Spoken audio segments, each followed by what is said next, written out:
Stanford University. Welcome to Uncommon Knowledge. I'm Peter Robinson.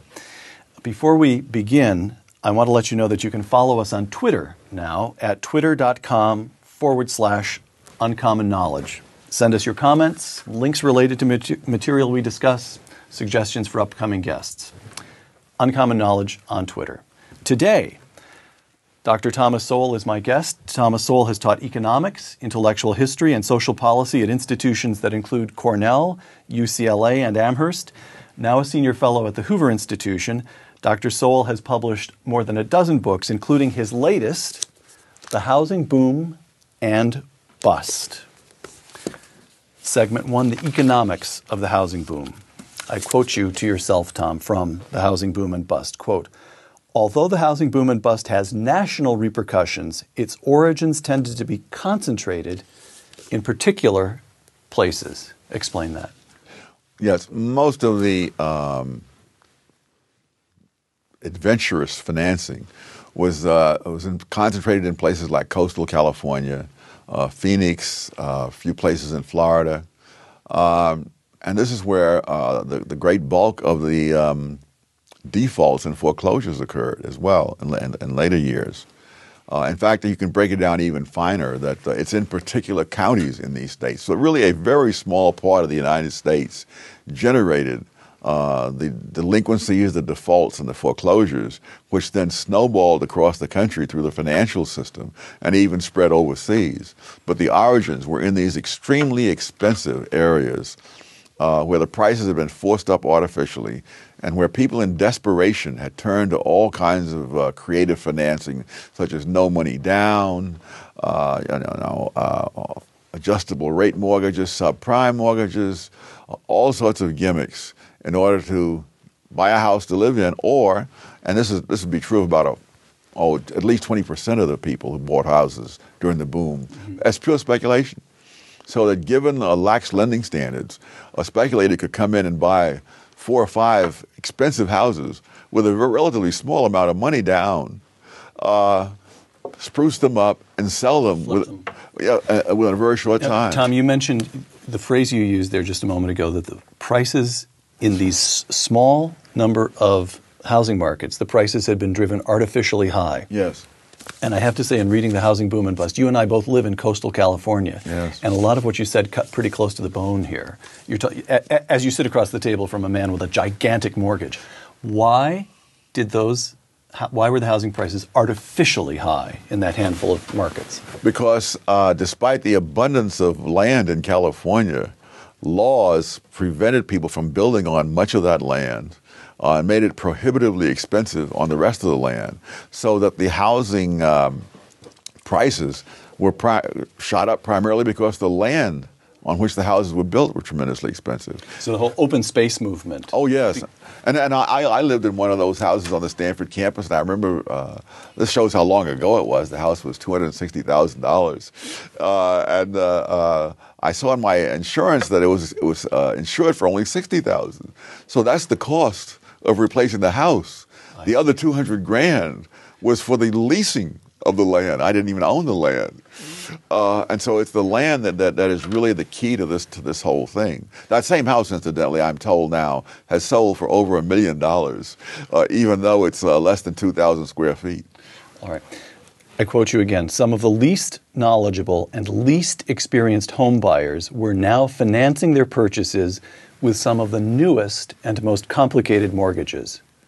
Yes, because the whole notion was that you wanted to make housing affordable to people who otherwise couldn't buy, which meant low-income people, often people of limited education, people who had never bought a house before. And so they were presented with these complicated mortgages that often began with very low initial rates. So you'll pay $500 a month for this house, but in 6 more months you'll be paying $800, and then at the end of a year you'll be paying $1,200, and 2 years later you'll be paying $1,500. Well, not everybody may have understood all that, and when it started going up like that, the whole thing started to collapse. Now, you also write at the other end of the knowledge scale. You talk about purchasers. A lot of purchasers, unsophisticated, just didn't understand these complicated instruments. At the other end of the knowledge scale, sophisticated firms like Moody's and Standard & Poor's had only a very limited amount of hard data available to use when making ratings of stocks and bonds that were based on new and exotic mortgages. Yes. In other words, the rating companies had decades, even generations of data on what happens with regular 30-year fixed-rate mortgages with 20% down. Right.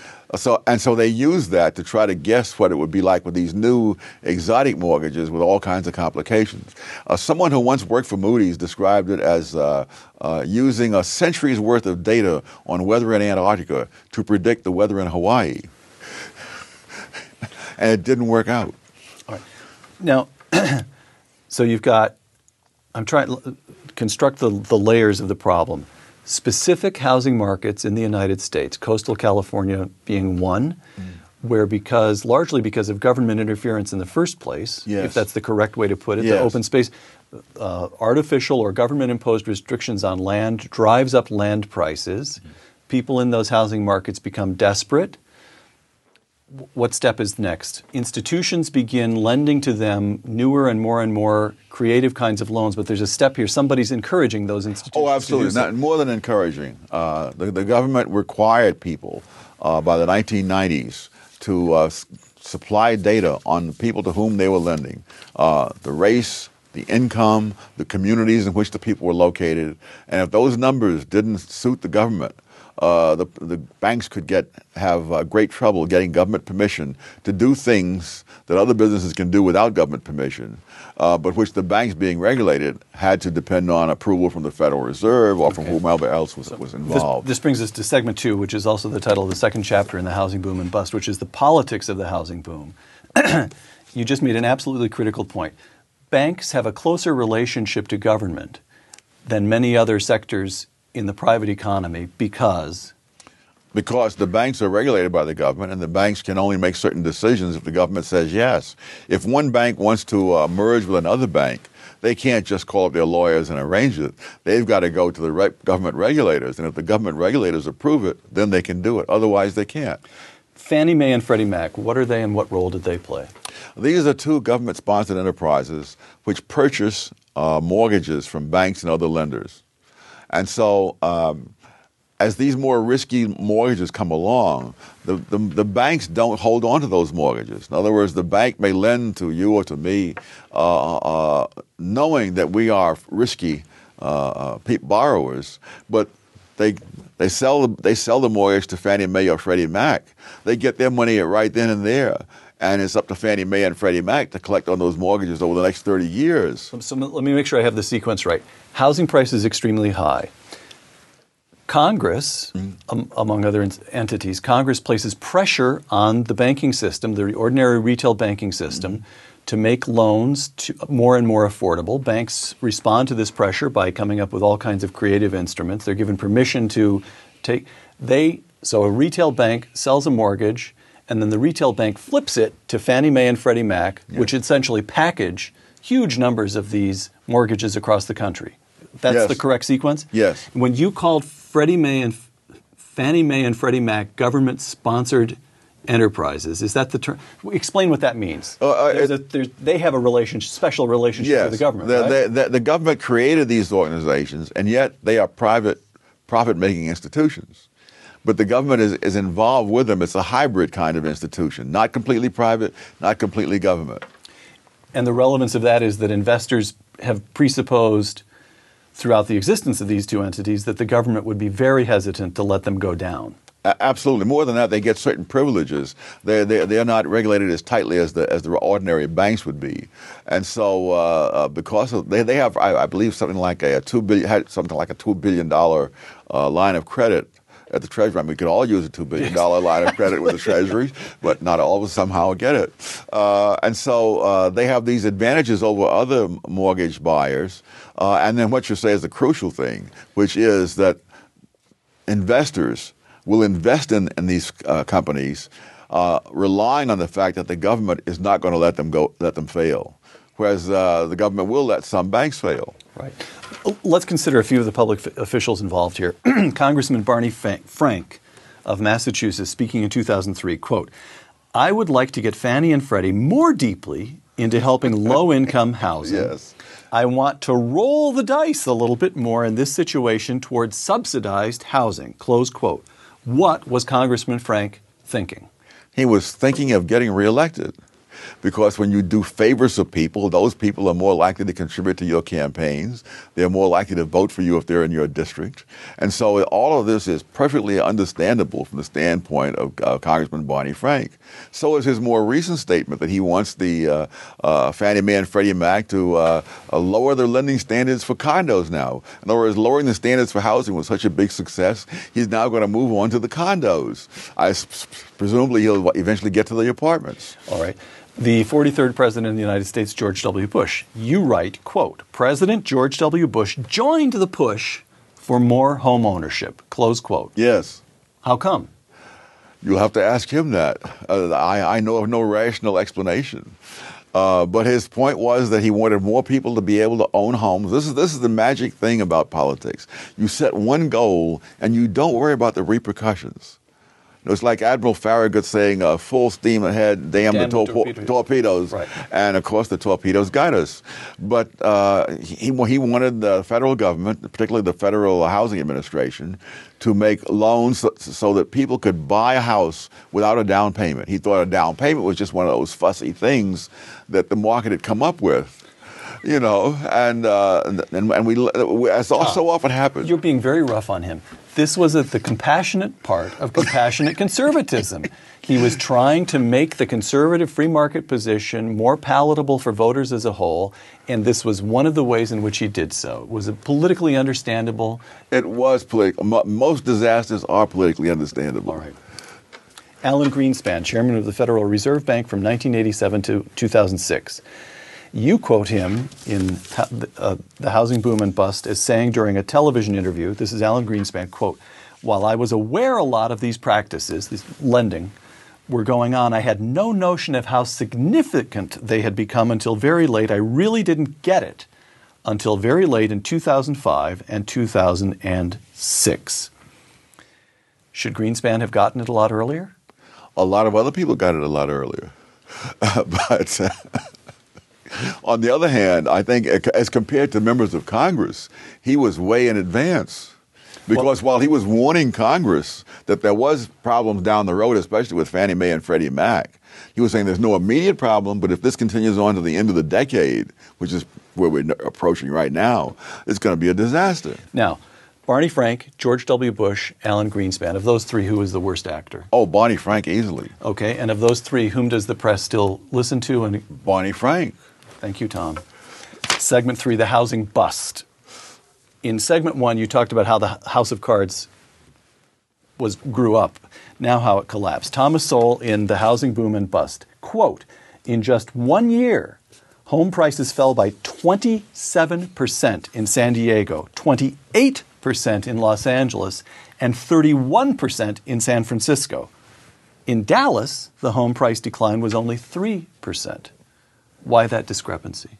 Oh, because Dallas wasn't part of the boom and it wasn't part of the bust. How come? And because in Dallas, they don't have the restrictions on building houses that we have in coastal California. Houston was very similar. Houston doesn't even have zoning laws. And so therefore, if people wanted more houses in Dallas or Houston, the builders just built more houses and the prices didn't rise. Supply is able to adjust to demand much more easily in those markets. All right. Tom Sowell again, quote, locally sharp declines in housing prices had national repercussions because the inflated values of houses in these places were accepted by national organizations like Fannie Mae and Freddie Mac and by Wall Street firms that bought such mortgages and then created and sold securities based on the inflated values of these mortgages, close quote. Okay. You can argue that the government messes things up by driving up housing prices in certain markets. You can argue that the government, largely in the person of Barney Frank, messes things up by encouraging Fannie Mae and Freddie Mac to make loans, to make a market in loans that shouldn't really have been made in the first place.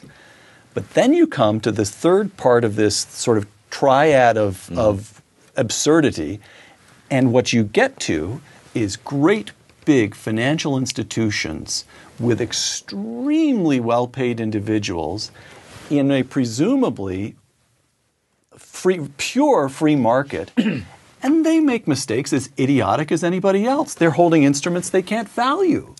How come the market? In other words, I'm a disciple of Milton Friedman. I can understand it when the government messes up. It's much harder to understand when the free market messes up. Oh, well, for one thing, the rating companies who rate these bonds, the government restricted them to three. There were three rating agencies you had to use. And if you use those three agencies, then everything would be approved by the regulators. But if you wanted a Joe Smith and out in Silicon Valley who has his own rating agency and says these mortgages aren't worth anything, he may be right, but you can't use him. And so now this happens. But I think so the government restricted the most important aspect of a free market, which is information, pricing information. Yes. There were plenty of people who knew better, but largely because of government regulations, principal actors in the market had to pretend they didn't know any better. Well, I wouldn't say that Moody's and the others that were pretending. They really just didn't know. In other words, there was not enough data on these things. In other words, with conventional mortgages, you had data covering peace and war, prosperity and depression, and so forth. And you could follow these data back for decades. And you'd have some pretty good idea what different kinds of mortgages behave like over a period of time. There was no such record. And so they were going by guess and by golly. But because they had such a good reputation on the basis of their ratings of other kinds of securities, people just took them at their word. And they could have been more cautious. Right. They should have been more cautious.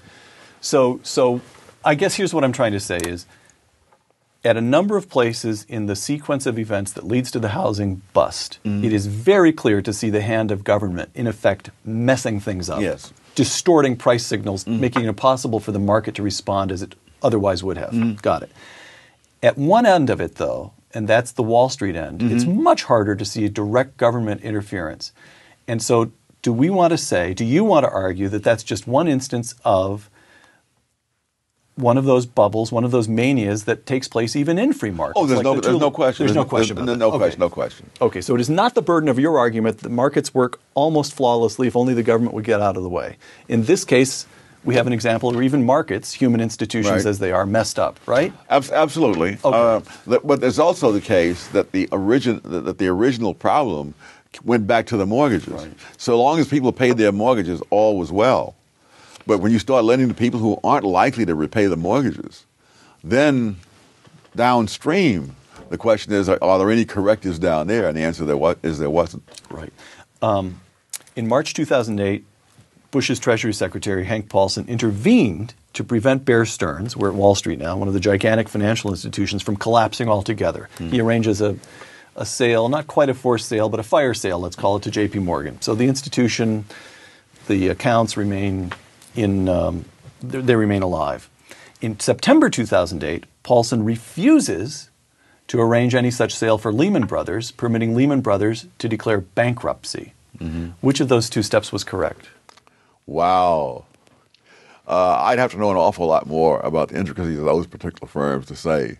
But what is quite clear is that it left in the hands of the government the ability to pick winners and losers. And that is a very dangerous power, not only in terms of the economic decisions that can be made, but also in terms of people being able to throw their weight around in ways that the Constitution never authorized them to do. Segment 4, the New Deal ideal. You argue in The Housing Boom and Bust that a lot of the thinking that implicitly and in times explicitly underlies the Obama administration's approach to the current economic crisis arises from Franklin Roosevelt's New Deal. And I quote you, the advocates of Obama's policies, quote, cite Franklin Roosevelt's New Deal as a model, close quote. Why? What is it about the New Deal that permits people to cite it as a model with a straight face 8 decades after it was enacted? Because of the widespread belief that it was the New Deal which saved the country and got us out of the Depression. You mean it wasn't? In politics, what matters is not what the facts are. What matters is what people believe, because people vote on the basis of what they believe and not on the basis of what the facts are. All right. This is, in my judgment, this is critical. This is one of the most important aspects of this marvelous book, The Housing Boom and Bust. You write, Tom, quote, "The larger question that remains as relevant as ever, 8 decades after the enactment of the New Deal, was it the failure of the free market that led to the massive unemployment which persisted throughout the 1930s, or was the Great Depression prolonged by the government interventions that were intended to shorten it?" Close quote. And your analysis is as follows. Well, there are a lot of ways of going at this. One is to look at the sequence of events, and we can look at this sequence. In October 1929, the stock market crashed. 2 months later, unemployment peaked at 9%. Over the next several months, the unemployment began to subside irregularly, down to 6.3% by June of 1930. So 8 months after the stock market crash, we have not yet hit double digits in unemployment.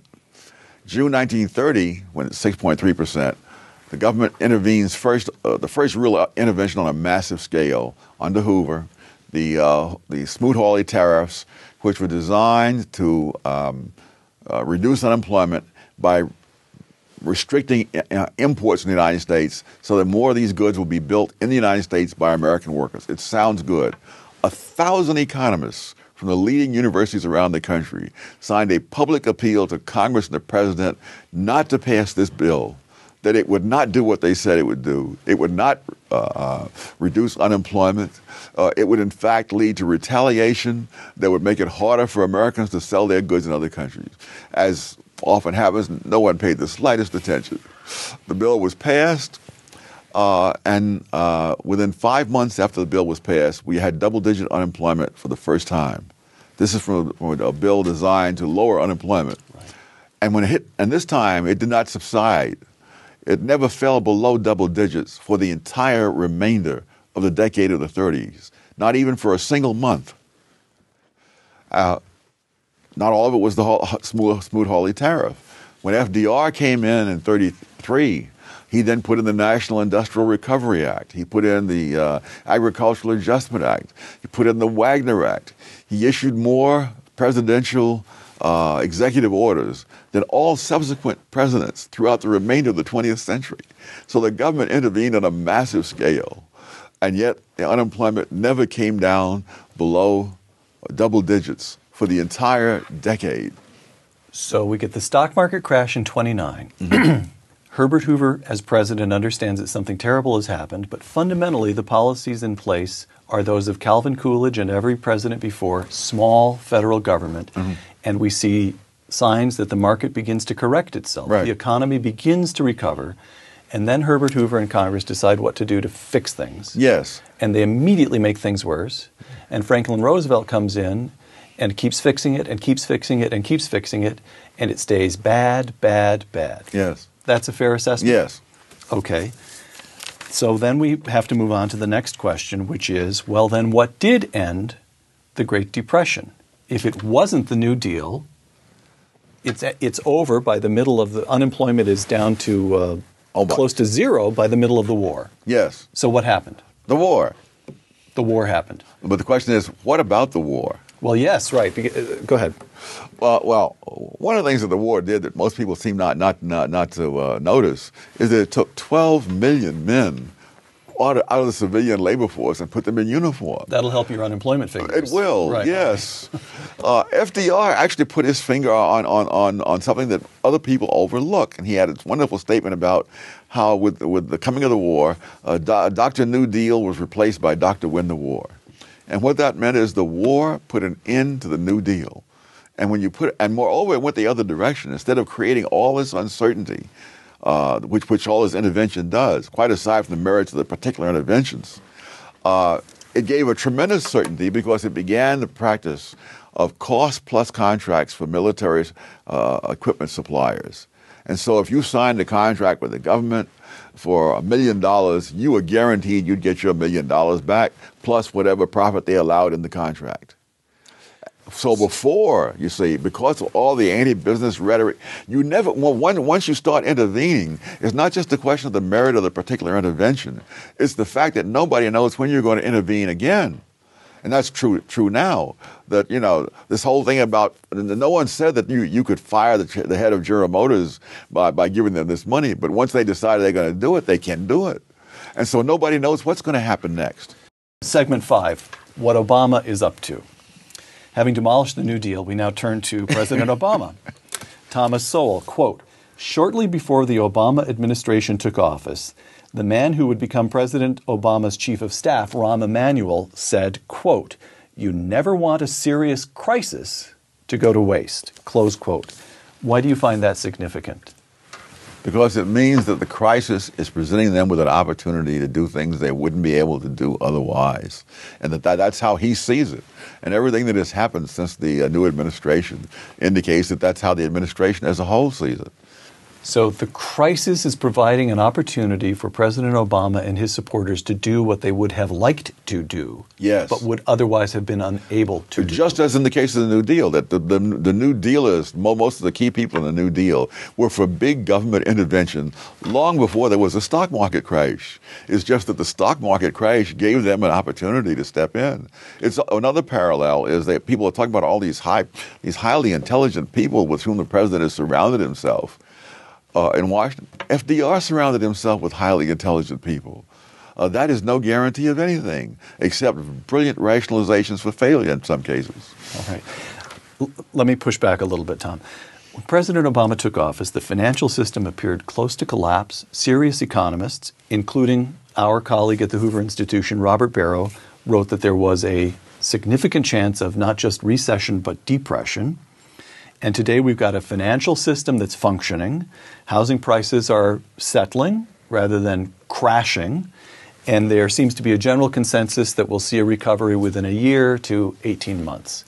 So why not take President Obama at his word and simply impute to him the motives that he claims? He came into office, passed a stimulus bill and a raft of other measures because of the financial crisis demanded that he do so, and it seems to have worked. Well, I'm not as optimistic in predicting how things are going to be wonderful in a couple of years, but we'll know more in a couple of years. If you look at the stimulus package, the one thing it has not done is stimulate. Prior to the bailout money for the banks were lending a certain amount. After the bailout money, the banks were lending less. The stimulus means that he's not depending just on the government's own money being spent producing the result, that this will stimulate others in the economy. It is not. The circulation of money, the speed with which money circulates in the economy, fell to the lowest level in 50 years. It fell during after the stimulus. Yes. Business reduced its investment by something like 25 or more %. So that if you're looking in terms of what actually happens rather than the words that are used, what actually has happened shows no such stimulation as they're talking about. Let me mention a few administration economic proposals, all couched in terms of controlling costs and spurring growth, all linked in one way or another to the economic crisis that was started during the housing bust. You tell me what you believe the American people should understand about each. We've talked about the stimulus. You made it clear you don't believe it's stimulative at all. The cap and trade global warming bill that just passed the House in late June and now moves to the Senate. The New York Times says the legislation, quote, falls far short of what many European governments and environmentalists have said is needed to avert the, don't make me laugh, Tom, to avert the worst effects of global warming, close quote. What does Tom Sowell have to say about this cap and trade legislation? It's a wonderful way to raise money without saying that you're taxing people. Whether it will in fact cut down on the greenhouse gases significantly, and even if it does, whether that will really be enough, because after all, we are only a small part of the world, to affect the entire temperature of the Earth, it seems quite dubious, despite the sort of notion that it's a proven fact that man-made factors create global warming, there are literally hundreds of people who spend their lives specializing in the study of climate who say no, that is not the case. Healthcare reform. President Obama said in late June that he's determined to enact a major reform before the end of the summer.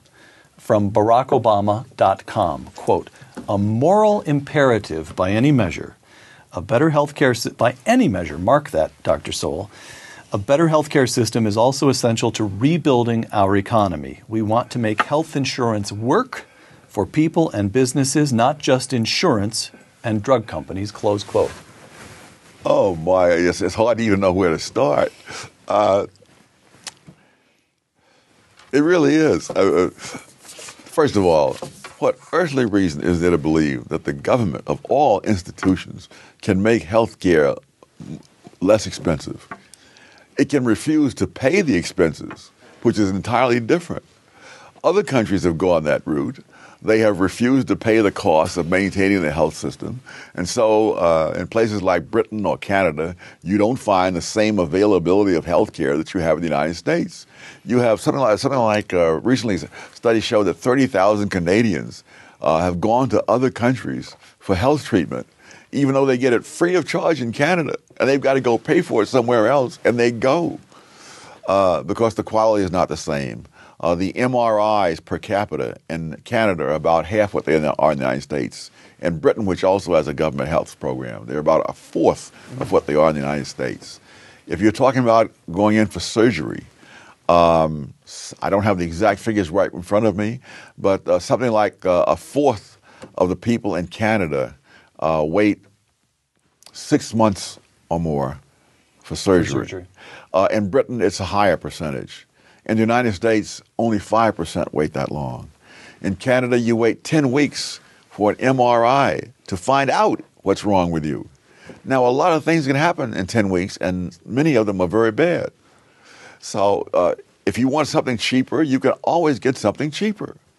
It's just that you're not going to get the same quality.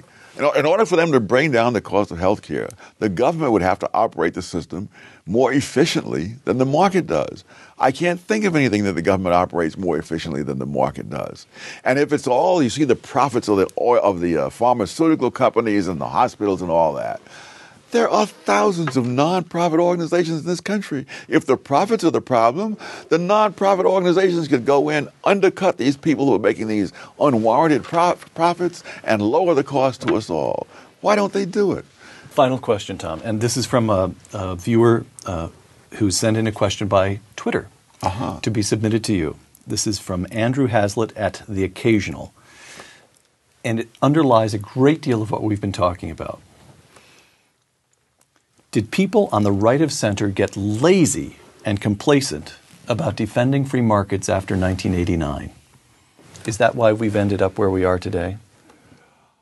Oh, I don't know. It depends. It depends who you're talking about. If you're talking about politicians, there's no question about it.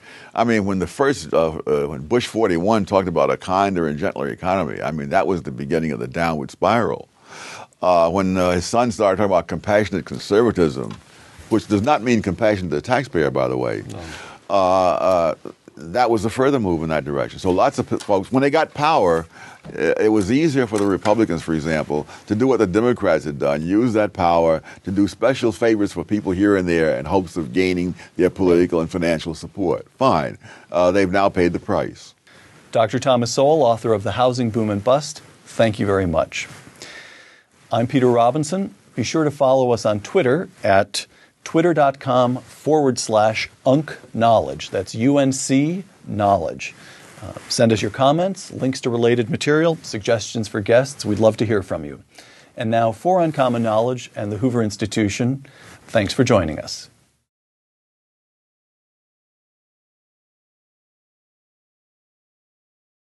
For more, please visit us at stanford.edu.